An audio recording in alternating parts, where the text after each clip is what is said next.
This girl won't sleep well until she feels me by her sides, Jovani thought with a smile and shut down his laptop. He switched off the light and lay beside his wife under the duvet, but felt a wetness as soon as he pulled her to himself. Could she have lost control of her bladder and bedwetted? What is this wetness on her pajamas? He thought. Then a scream escaped his lips, waking Sophia and even her mother that was sleeping in her room. My husband's ex. Episode 6. Sophia sat on a couch, wailing like a baby, something she had been doing since they left Chief Jonah's residence. Despite her insistence, Jovani had taken her to his house because he didn't want her mother seeing her in that condition. He had been talking to her since they got to his house. He had been begging her, trying to make her see she hadn't reached the ends of the world. But she was too lost in her grief to know that Jovani was more hurt by the revelation than she was. Oh God, I don't want to live. No, there's no point of living on. How could Brad do this to me? How could he render me completely useless to myself and my family?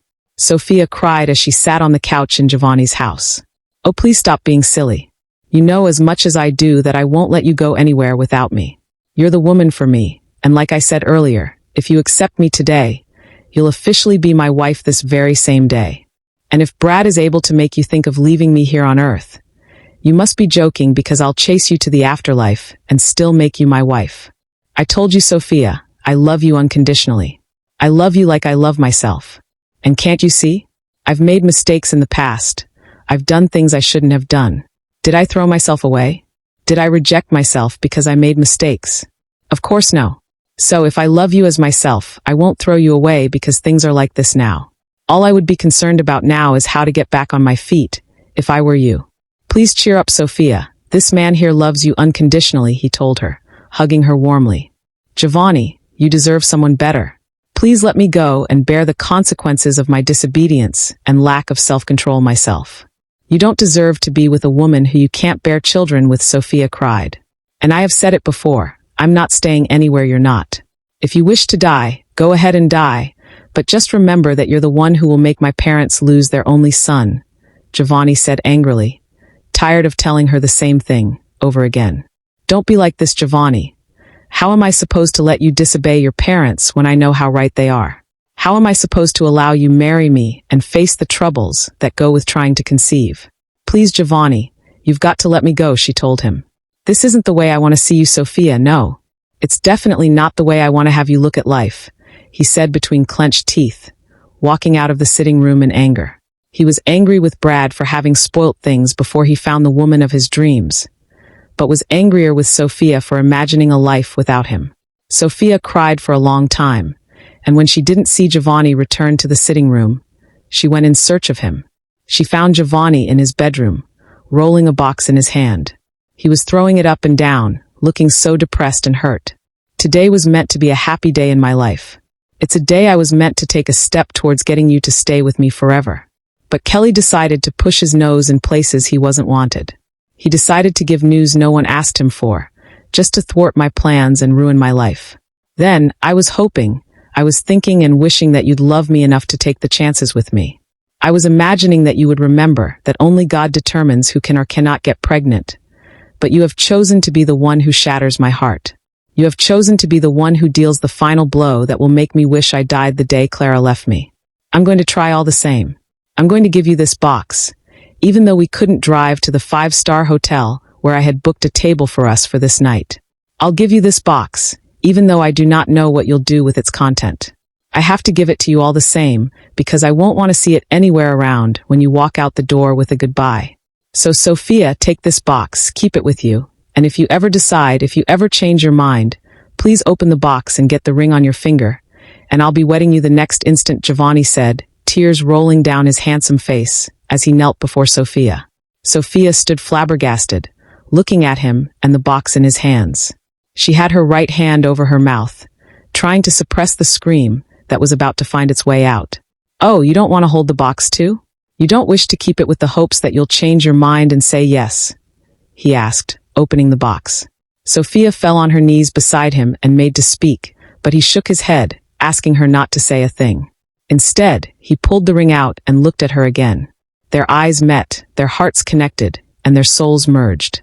They could both tell when the other exhaled, for while their hearts remained connected, speaking and assuring each other of their endless love, they seemed to keep forgetting to breathe. Sophia's heart began to beat rapidly as she found her hand moving on its own accord, until her perfectly manicured fingers were right in front of him, waiting for his ring. Jovani slid the ring in her index finger, with his shaky hands. His whole body was so overwhelmed by the turn of events that even after wearing her the ring, he was still afraid that she may get up and run away. "I love you, Jovani," he heard her saying, bringing him back from the faraway places his heart had traveled to, and he realized that he had been hugging her a little too hard after he wore her the ring. "I love you more, my woman, and I'll spend eternity showing you what it means to be loved," he said emotionally.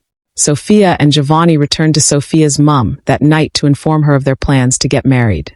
She had been waiting and expecting the news to come, but she felt the engagement was kind of impromptu. Nevertheless, she gave them her blessings and wished them fruitfulness when they eventually get married. But to her surprise, Jovani had told her he wished to have a court marriage with his woman before his parents returned from their trip abroad. Jovani knew there was no way Mrs. Chaik was going to allow him go ahead with his plans if she knew for a fact that his father had rejected Sophia, and that Kelly had said Sophia had very little chances of bearing children. So he got Sophia to agree with him on the plans to keep things to themselves until they were legally married. Sophia's mum had, however, insisted that he allowed her speak with either of his parents before she could append her signature on their wedding certificate. "My father is a very busy person, and I know he'd be only too glad to welcome my wife when he comes around. But for now, we'll have to go ahead to put things in the right perspective. Sophia and I have studied each other for a long while, and we know we are compatible enough to embark on the forever journey together. So, we're getting married now, Mummy," Jovani informed Mrs. Chaik. "You're right, my son, and I'm very happy that things are working perfectly between you two. You have my blessings," Mrs. Chaik told him before he left that night. Jovani submitted the necessary papers to the marriage registry department and waited for the compulsory 3 weeks required by law. His heart thudding on the different occasions, things almost got out of his control. First, Brad had found out about their proposed marriage and began to raise dusts. He stormed Mrs. Chaik's residence, insisting that she allowed him talk to Sophia. He had got way beyond what he expected from Mrs. Chaik, who bathed him with a bucket full of water when he refused to leave her house. Jovani had arrived the scene to meet Sophia nearly committing murder. He had his heart in his mouth as he saw Sophia walking stealthily towards Brad with a kitchen knife as Brad stood screaming about Sophia belonging to him. And if he hadn't the power and the ability to calm Sophia down, she would have truly spoilt everything for everyone after she cornered Brad with the knife. It took all he could say and promise for Sophia to hand him the knife, and it took all the self-restraint in him to stop at the first punch he threw at Brad. Mrs. Chaik was practically shivering when she saw a new and unprecedented Jovani as he activated the beast mode after he had successfully taken the knife from Sophia. "The nerves of you to show up here after all you did. Brad, you got the guts to show your unwanted face here after you played with my fiancé's chances of birthing children and ran off to get a wife you think can birth you children. No wonder you were so confident that she won't take in while you kept her as a plaything. I'm going to make you pay for all the pains you cost Sophia. Yes, in due time, I'll make you live the rest of your life in perpetual regret," Jovani told Brad before he threw him out of the house. Jovani and Sophia were just recovering from the near-disastrous incident that followed Brad's appearance and her mother's reaction to the news of her chances of birthing her own children when his father dealt him a blow that nearly ruined his chances of ever being with Sophia again. His mother had called him one early morning to inform him that his father was planning to visit Clara's parents to perform the marriage rites and forcefully send her to him as wife. "I know I shouldn't be doing this, son, but I can't help feeling so concerned about that girl. I don't know her story, but I feel so bad for her because her situation makes me recall what I went through as a young girl. You're to wait for my signal and storm the venue of that traditional marriage, and inform all and sundry that you didn't ask your father to perform the rites on your behalf. I have tried to talk to your father. I reminded him of my own case and how I was declared unfit to marry him because of a health condition I have. But he had gone against all odds to marry me because he believed in the power of the love we share. He married me, and even though I could birth only you, even though a doctor always has to be on a standby for my sake, our marriage has all these years been blissful. But your father is just something else when it comes to his friend, and I won't stand by and watch him put the interest of his friend above the interest of my only son," his mother had told him, moving Jovani to tears. "Thanks, Mommy. Thanks for being a true mother. You may not know it, but you have just saved your son's life. I'll always love you for this, Jovani had said before he rushed out to get ready for his mother's signal. And so it was that Jovani was able to stop his father from forcefully making him marry Clara, who had happily donned a traditional attire, waiting for the official bride price to be paid. Jovani, if you step out of this house without apologizing to Engineer Phillips and his family, and stand by to get married to Clara, then I'll disown you, his father had threatened as Jovani walked towards the door.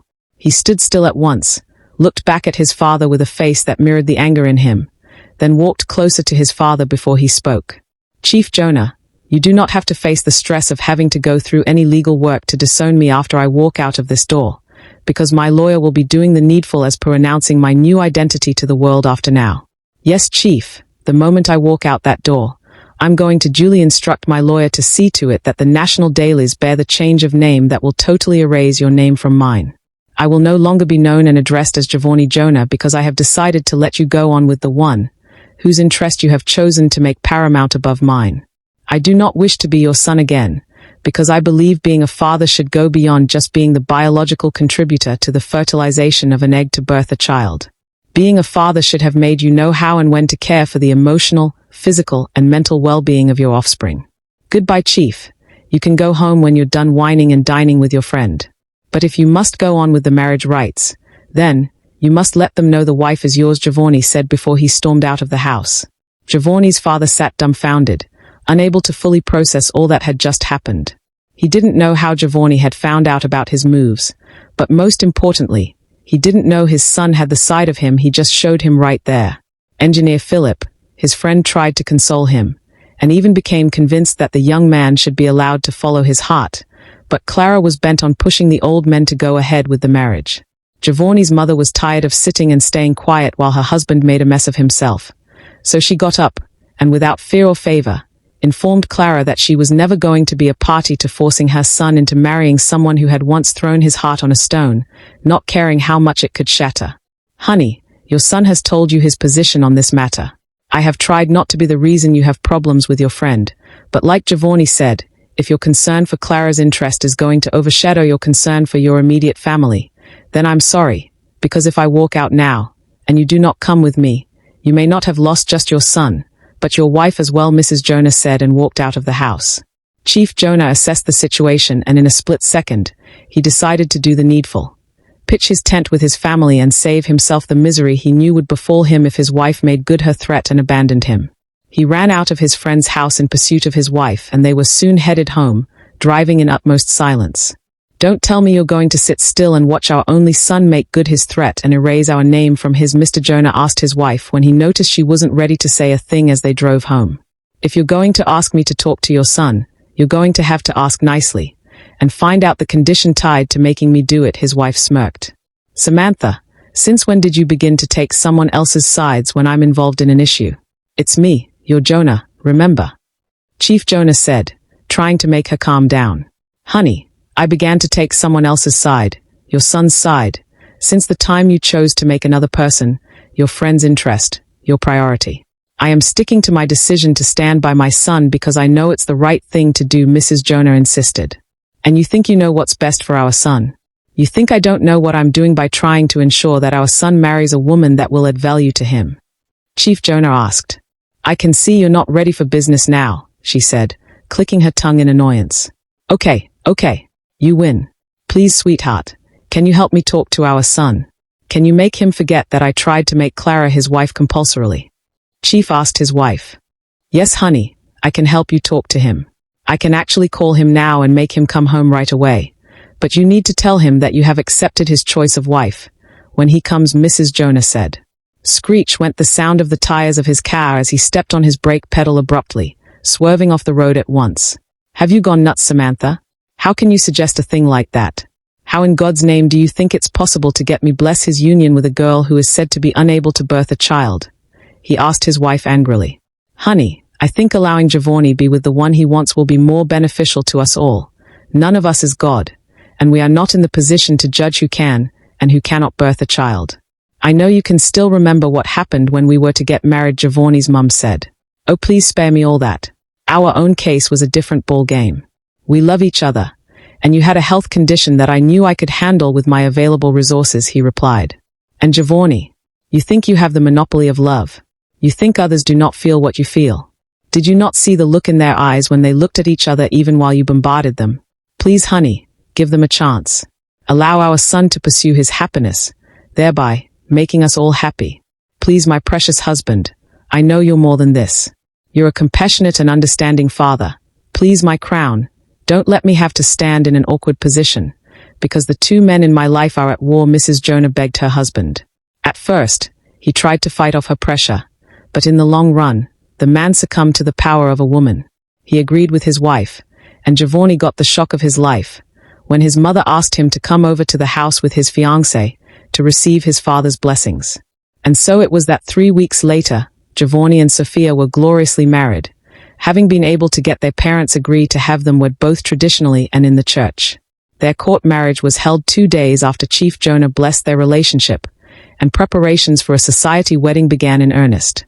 Chief Jonah found out that Jovani and Sophia had planned to have a lock-keyed wedding, but he had cancelled all their plans, practically getting an event planner to plan the elaborate wedding. You must have forgotten whose son you are, Jovani. How can you imagine having an indoor party? Where will it be heard that Chief Jonah's only son got married, and the who is who in the society didn't hear of it? Chief Jonah had queried his son. The wedding day came, and indeed, all the efforts and resources that Chief Jonah committed to the planning of the wedding paid off. The heavily graced occasion would remain the talk of the town for a very long while because a father who wanted to make up for all the stress he caused his son was out to make his biggest day a huge success. Hello, sweetheart. How have you been? Jovani asked over the phone, picking up some papers on his table as he held the phone to his ear with his left shoulder. Would have been better if you were here with me. My chest still hurts so badly, and I haven't been able to eat a single thing since you went out, Sophia complained, practically crying as he spoke. Jovani dropped all he was doing at once, becoming alert suddenly. His heart began to thud heavily as he thought of the possible things that could be happening to his wife. They had just returned from their 3-week-long ship cruise that he had chosen for their honeymoon, and a few days before their ship berthed, his wife began to complain of hotness of the body and loss of appetite. He thought she would get better as soon as they got on land, and hadn't really paid much attention to it. After all, his mother had told him she experienced worse the first time she traveled a long distance by sea. She will be fine as long as she takes some time to rest. Don't keep sounding so worried. She's going to be all right, his mother had told him. He made up his mind to talk to her after they returned from this trip about adopting children, since she may want to have the ones she can call her own, until God blesses them. But he rushed out early that morning, with plans to talk to her later. When they got home, he had to hire 2 domestic staffs from a trusted outsourcing agency to do the cooking, cleaning and scrubbing in the house, because even when Sophia insisted that he let her handle her things herself, he didn't want to have her running around cooking and cleaning all the time that she didn't have the time to attend to him. For the time they dated, he knew how obstinate she was when it came to his requests to allow them eat out and spend more time together.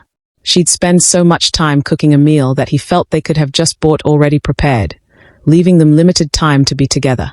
Jovani compared the attention she gave him when she spent most of her time cooking and cleaning, and the full attention she gave him when they were on that voyage, when she really had nothing to do but sit with him in the open bar, expressing their love in words and action.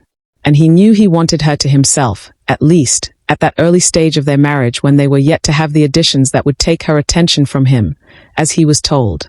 So, he got some domestic staffs to take care of the house chores. And having got the 2 staffs from the reliable outsourcing agency that supplied them, Jovani felt at ease, running off to work the very next day after they returned from their honeymoon. When he was leaving, Sophia was still sleeping, and he had decided to let her have some rest, hoping that she'd feel better after she woke up. She'd be fine, he kept assuring himself as he drove out that morning. And since he got to the office, he hadn't really been able to do much, because his heart was deeply worried. And now that she called to know how she was doing, she tells him how sick she has been, and how she's not had anything to eat since he left for work. He felt so bad that he left her at home just because of his job. I'm coming home, baby, he told her quickly, trying to sound calm, but his worries was showing all over his face. He was soon racing home, his mind in faraway places, worried that his wife could turn out to be as sick as his mother often was. Hey, sweetheart, come on, Daddy is home, he said, trying to make her get up from the bed. She had covered her whole body with a very thick duvet and was shivering when he arrived. Baby, I feel so sick. I'm so cold, Sophia complained, crying as he pulled her to himself. I got you, baby. You'll be fine, he kept assuring her, as he rocked her like a baby. He had her sitting on his thighs when the maid he asked to bring a cup of warm milk returned with it. Sophia kept whimpering like a baby, while he fed her the milk, and only stopped crying after she had gulped the entire content and remained nestled in his warm embrace, long enough to have made her feel warmer. And so it was that Jovani didn't return to work that day, sitting by his wife who refused to let him step an inch out of the bedroom, until she asked him to cook a special meal he always made, back in the days, when she visited him as a friend. Jovani gladly walked into the kitchen, happy that she had at least agreed to eat something. Jovani didn't know whether to laugh or cry when he finished cooking and Sophia told him the food was suddenly smelling so badly and wouldn't touch. She asked him to serve her a glass of juice, but Jovani decided to make her tea and juice, just in case she decided to reject the tea. Baby, I didn't ask for tea, you know. She had asked, hugging him from behind. Yeah, I know. I know a certain someone asked me to cook, and after all the time in the kitchen, she had chosen to drink juice. Who knows what you'll ask me to get again, Jovani teased, making Sophia laugh so hard, as she hugged some more. Sophia and Jovani were sitting in the hospital waiting room, waiting for their turn to see the doctor some days later. They had decided to visit the doctor because even though Jovani had been doing his best, Sophia was growing weaker by the day, and beginning to throw up constantly. She would ask him to make her a particular meal, and when he must have faced all the stress to prepare the meal, because she had insisted that he did the cooking himself, Sophia would only take a spoonful before she starts vomiting again. So that morning, he didn't bother to prepare for work. He just needed to see the doctor and be sure his wife wasn't suffering from something more severe than he had imagined. They were soon called in to see the doctor. He knew he could easily walk in by just calling his friend to inform him they were in the hospital. But Jovani wasn't one who liked breaking protocol just to suit himself. So he waited his turn, and when they were called, he helped his wife up and walked her into the doctor's consulting room. Welcome, Mr. and Mrs. Jovani. What seems to be the problem with your wife? She doesn't look her usual radiant self, Dr. Fred asked as soon as he was done berating Jovani for making his wife sit in the long queue, waiting to see him. She hasn't been well, Fred. My wife has simply refused to recover from the sea fever. If I had known it would affect her this adversely, then I would have chosen something else for the honeymoon, Jovani told Fred, his friend in regret. Why do you think she has sea fever? Whatever that is. Why are you so sure it's not something else? Fred asked his friend, allowing his chair to spin, so he could face Sophia and have a better look at her. Well, I know my wife, and I know she was healthy before we sailed off. In fact, she only started feeling sick some days before we berthed here, Jovani said, making Fred chuckle. Jovani the sharpshooter. You didn't even allow her return from the cruise her normal self again, Fred said, making small talks. Hey Sophia, can you talk to me? How are you feeling? And since when did you start feeling that way? He asked her. Sophia wanted to answer. She wished she could speak, but she had a large amount of spittle in her mouth, so she could only shake her head. Oh, I see. Tirelism has already set in. Don't worry, Jovani, before you get my head. Tirelism is also known as hypersalivation or sialorrhea, and often affects women in the early stages of pregnancy. It's not harmful, Fred was saying, but Jovani cut in. Wait, Fred. You know there are things you shouldn't joke with. I told you from the onset about what Kelly, my cousin, said concerning my wife, and you even took a look at her before our wedding. I think it's kinda insensitive for you to joke about pregnancy with my wife and I when you know how badly it'll hit, Jovani said, making a face. Sophia got up and walked over the wash basin in the office to rinse her mouth before she returned to her husband's sides. Yes, Dr. Fred, I really do not like the joke you just made now. For one, I'm very sick and worried about my health. And then, you're making my husband remember that we have some issues with my ability to conceive. That's really not nice, Sophia said unhappily. Wow. Just wow. So you two walk up to me to know what's wrong with you, and I'm giving my diagnosis in my capacity as a doctor, howbeit playfully. And you two want to lecture me now? Okay, I apologize. I should have made you pass through the regular routine, get your blood samples for laboratory tests, even when it's crystal clear that you're pregnant, before I declare it boldly to you. I'll do it that way then, and ensure I officially inform you about her condition after the results are out. No jokes, no plays, just the doctor-patient thing. Dr. Fred said, laughing as he scribbled on the test request form in front of him. The couple weren't quite happy that he was taking the joke too far, but had no option but to do as he had requested. They returned to his consultation room sometime later with the neatly enveloped result. Dr. Fred opened the result and looked up at his friend with the "I told you before" kind of expression, before tossing the result to him. Jovani looked at the short report on the plain sheet, a few lines of words that held so much information. A few words sprawled on the white sheet that was making his head spin with unprecedented excitement. Then he passed the paper to his wife. "Oh my God. I can't believe this. Tell me I'm not dreaming, honey.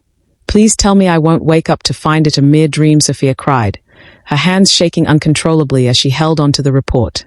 Dr. Fred allowed Sophia and Jovani share the moment of joy, hugging, crying and singing happily for some time, before he began to give his warnings. "Congratulations once again, Mr. and Mrs. Jovani. I'm so happy that, like I told you before, I didn't see anything culpable or capable of preventing you from getting pregnant. I'm glad that you didn't have to wait for so long to see that I was right about that. But that brings us to the second possibility. I explained that childbirth issues in couples could arise either because the woman is unable to conceive for a number of factors we have talked about, or is able to get pregnant, but unable to keep the fetus in uterus long enough for it to be born in safety. For now, I'll urge you to be careful, and remain careful. You won't be needing anything that can get you overly excited or stressed, Sophia. Please, Jovani, ensure that her emotional, physical, and whatever else needs are met perfectly and promptly. Ordinarily, in pregnancy, the hormones become riotous, doing things in a strange order. But trust me, the extra care you need to give her now is really worth it, and you will be seeing the results soon." "Congratulations, my friend," Fred told his friend, shaking hands with him as he walked them to the door. The couple rushed over to Chief Jonah's residence to inform him and his wife of the good news. Mrs. Jonah was over herself with joy. She kept giving her husband the "I knew it will happen" face as they danced. Sophia and Jovani could only dance with the Jonahs for a few minutes before they rushed over to tell Mrs. Chaik the good news and join her in the celebration dance too. They went home very late that day, because Sophia's mum had insisted that they spent some time with her, to enable her prepare some special meals she knew Sophia would need. Jovani literally became a nanny from that day, nursing his wife with so much care and love, and ensuring he was there for her even before she called for him. There were times she'd ask him to get her mango juice, and before he returned with the juice, she had changed her mind about the juice. On many occasions, she'd wake him up late in the night, asking him to specially prepare beans fritters, only for her to complain about how badly the food smelled. On a particular night, she made Jovani shower so late into the night, because according to her, the smell of the fritters she asked for, which she didn't even eat, was all over her husband. Jovani could have simply gone into another room to pass the night, since, even after washing his entire body with soap and water, she still kept crying about how he smelled like beans, but he knew she'd only close her eyes after he made her lie on his chest. Ordinarily, in pregnancy, the hormones become riotous, doing things in a strange order. But trust me, the extra care you need to give her now is really worth it, and you will be seeing the results soon, Jovani recalled, rolling his eyes in frustration. He got her feminine perfume, the only toiletry she hadn't thrown out of their room, and sprayed a handful over his body, before she allowed him sleep that night. And so, Jovani continued caring and pampering his wife, knowing for the first time in his life that months don't run by easily and quickly, but happy as he waited in an anxious anticipation of the arrival of the baby. Sophia woke up one morning, complaining about the way her house was smelling. She was having a problem with the way the kitchen smelled, the way the bedroom smelled, and even the sitting room. She refused to come inside the house, sitting on the balcony where her husband brought different types of food for her, until she accepted bread and apple juice. Jovani was getting frustrated with her cries and complaints, so he gladly agreed when she requested to be taken to her mother's house because she wasn't ready to go inside the house. He remembered that the doctor had talked about her having to be extra careful to avoid any problems with the pregnancy. So when they got to her mother's house, he took time to explain to her how the doctor insisted that she rests all day and sleeps as much as she can. He stayed with Sophia till sometime in the afternoon and decided to go to the office because he had been missing in action for so long. He was hoping to return at the close of the day to pick her up, but when he called her the second time in the 1 hour that he had left her, she sounded so happy that he wondered if he wouldn't just let her stay with her mum. "Honey, I just finished eating. Mother made me a special local delicacy, and I've been so happy. Have you eaten anything yet?" she asked him, sounding so alive. "I've been busy, baby, but the sound of your voice has just reminded me that I need to eat. I'm so happy to hear you sound like yourself once again. Be good, baby. I'll see you soon," Jovani told his wife happily before he hung up. The remaining part of that day was filled with smiles and happy hums for Jovani. He was so happy that his wife was sounding happy again, making him regret why he hadn't taken her to her mother's long before. On his way from work that day, Jovani bought several things, not knowing what exactly to get for his wife again, seeing how her choices and taste have clearly changed so much that he could hardly tell what she wants per time. Mrs. Chaik beamed with smiles as she watched the couple laugh happily, seeming so excited to have Sophia in good spirits again. Jovani was afraid of taking her home, away from the happiness and the glow he was seeing in her as she laughed and played in her mother's house, so he decided to let her stay. He was meant to be with her till later that night and return home, but when he told her he was going, she began to cry again, complaining about how lonely she would be if he left her. There was nothing he didn't say, nothing he didn't promise, to make Sophia agree for him to return home because he wasn't having any clothes to change into. But she didn't want to hear of it. He ended up passing the night there with her. Mrs. Chaik made them a delicious meal for dinner and they all dined happily as one big family. They sat in the sitting room, talking, joking and arguing until very late that night when they all retired to their respective rooms. Jovani stayed awake as usual, waiting for his wife to sleep off before he did. He watched her turn restlessly, complaining of discomfort in her stomach, and assured her she was going to be okay. When she eventually fell asleep, Jovani switched on his laptop and began to do some work. He planned to send some mails before going to bed, at least, to catch up with some jobs he had missed out on since this wife became pregnant. He had just sent the last mail of the lots when he noticed his wife moving restlessly under the duvet again, even though she was still sleeping. "This girl won't sleep well until she feels me by her sides," Jovani thought with a smile and shut down his laptop, put away the papers into his suitcase and walked over to the bed. He switched off the light and lay beside his wife under the duvet, but felt a wetness as soon as he pulled her to himself. So many things ran through his head. Could she have lost control of her bladder and bedwetted? What is this wetness on her pajamas? He thought. He traced the light switch and flickered it on. Then a scream escaped his lips, waking Sophia and even her mother that was sleeping in her room. "Oh no, this is not happening." Sophia screamed as she woke up to find herself in a pool of her own blood. Her mother rushed in to meet her wailing while Jovani was bawling like a baby, both looking at something under the duvet. She walked closer to them and took a look at the bed, and she knew exactly what had happened. She felt like crying. She had tears in her eyes actually, but she refused to add to the shouts of cries in the room. "Get up, Jovani. Get up quickly and help her. She must see a doctor immediately. This isn't the time to cry, but a time to act," Mrs. Chaik said firmly. "Mummy, I can't believe this is happening. I can't believe I'm not going to be," she was saying, but her mother cut her short. "Be quiet, Sophia. This isn't the time to be negative. You're going to be all right. Please do not speak again. Jovani, will you stop crying already? Get over here and help me take her to the car," she ordered firmly. Jovani's legs wobbled under him as he lifted his sobbing wife and carried her to the car, his own tears dropping on her body as he walked to the car. How Jovani was able to drive all the way to the hospital that day would remain a mystery, because as he drove, the sound of Sophia's cries filled his ears, making him so pained that he sometimes didn't remember to look at the road ahead of him. "Drive on, will you?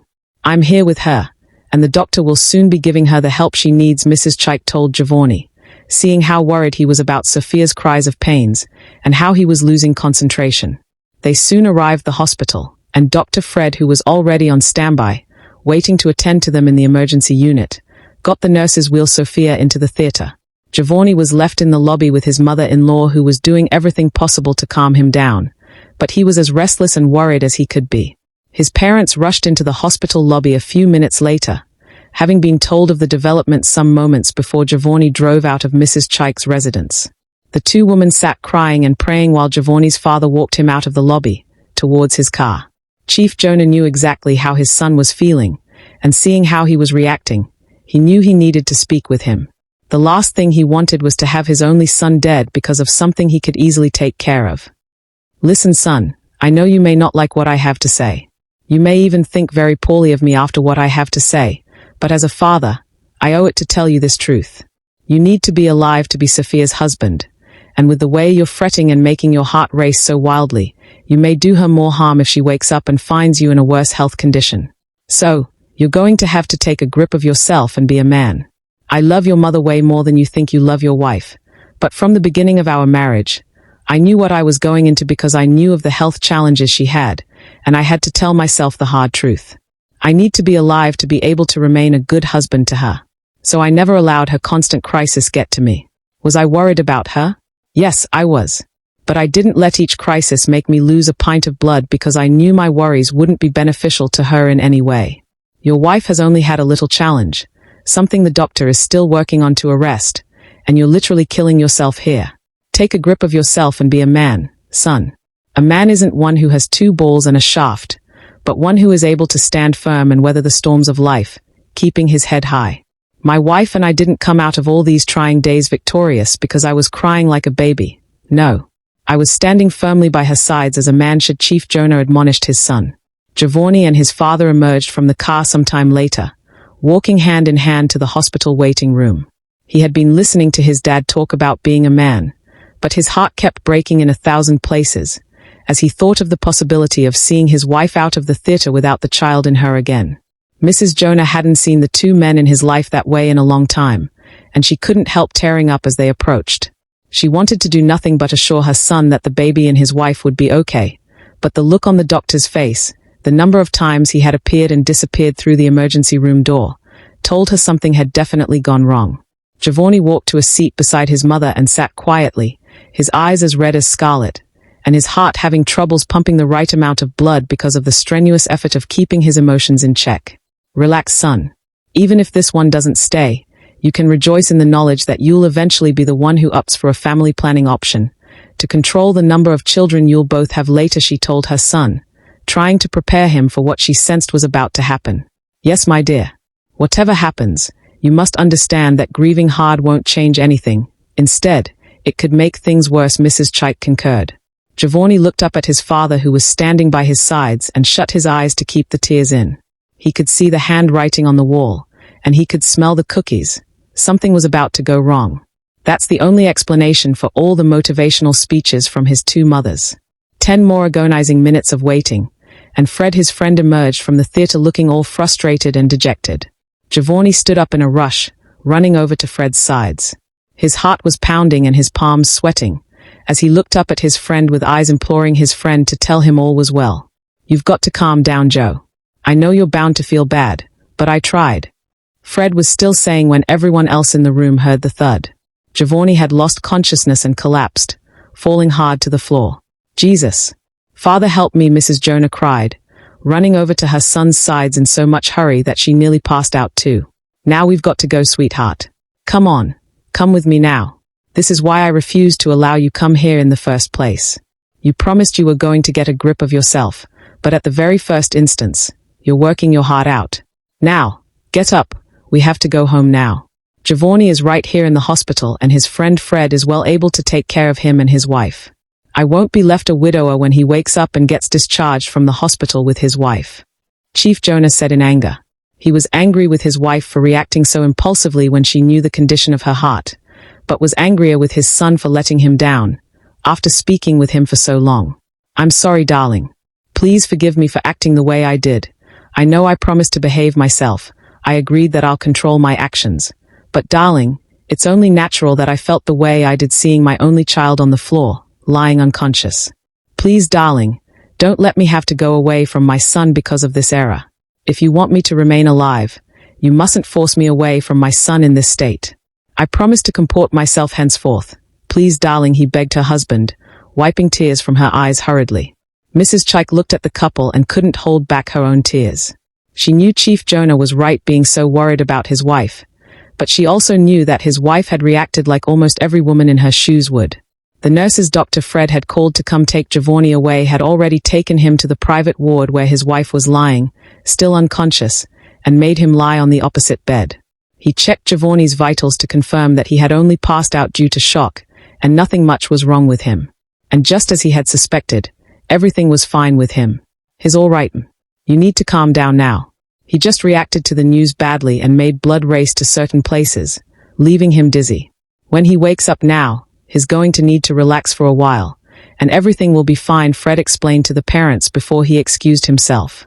When Sophia woke up, she found everyone looking down at her with pitiful faces, and she could already tell that something bad had happened. She closed her eyes again, and the tears that already filled her eyes squeezed out from the two ends of her eyes. Her heart contracted in pains and her lips went dry all of a sudden. Wait a minute. Why is my husband not here? Did he abandon me because this happened? Oh, Sophia, are you really never going to be ever happy in this life? Sophia asked herself, crying painfully. You're going to hurt yourself with these cries, Sophia. Please don't make your husband regain consciousness and find you this broken. It may further deteriorate things, Mrs. Chaik warned her daughter. Wait, did she say regain consciousness? Is my husband unconscious? She asked herself, flipping her eyes open quickly, as she spoke in a hoarse and croaky voice, asking to be taken to her husband immediately. He is right beside you, Sophia. I know he failed to listen to me. I know he refused to act like I begged him to. But please, can I ask you to act better than him? Can I ask you to make things easier for us all by taking the stand he has refused to take? We need to find a way around all of these, but it wouldn't come through grieving wrongly. Please, Sophia, be strong for us all. Be strong for your husband and make him see how being positive and remaining calm helps in this kind of situation. Chief Jonah begged his daughter-in-law. Sophia turned her head and saw her husband lying on the bed opposite her. He looked troubled even in his unconscious state, and looking at his sorry state, Sophia's tear ducts continued to produce tears against her will. It was clear that if they really were going to get through the storm, she needed to be strong, because the Jovani she had always known, the Jovani she was seeing, may end up hurting himself if she didn't do something about her hurt. And so, Sophia braced up, crying only when Jovani wasn't looking, but appearing strong and unperturbed with her predicament. She was soon out of the hospital and back to her house with her husband. Her mother decided to stay with them for a while, as she recuperated. Things soon returned to normal between the couple, and some 6 weeks after she left the hospital, she tested positive to a pregnancy test again. The couple were very excited to hear Dr. Fred announce her pregnancy again, but were concerned with the suggestion he was giving. He was requesting that Sophia stayed in the hospital until she was the 30th week to forestall any possible problems with the pregnancy, but the couple didn't find the suggestion funny. How the hell am I supposed to get pregnant and remain in the hospital for so long, only to return with a baby? Many people will assume that I bought a baby, or even stole the baby, Sophia complained as she discussed the issue with her mother-in-law, who felt it was wiser to take the doctor's advice. Sophia got her husband to agree that she could have all the rest at home instead of getting confined to a hospital bed, and returned home, only to rush back to the hospital bleeding and losing the pregnancy some weeks later. Do you think Jovani will remain a loving husband after this? Will the Jonas not think of something new for their son? Find out what happens next in the next episode. If you're new here, please click on the subscribe button and turn on the notification bell to get notified when I post the next episode. Don't forget to leave a comment to tell us what you think about Sophia and Jovani's pair.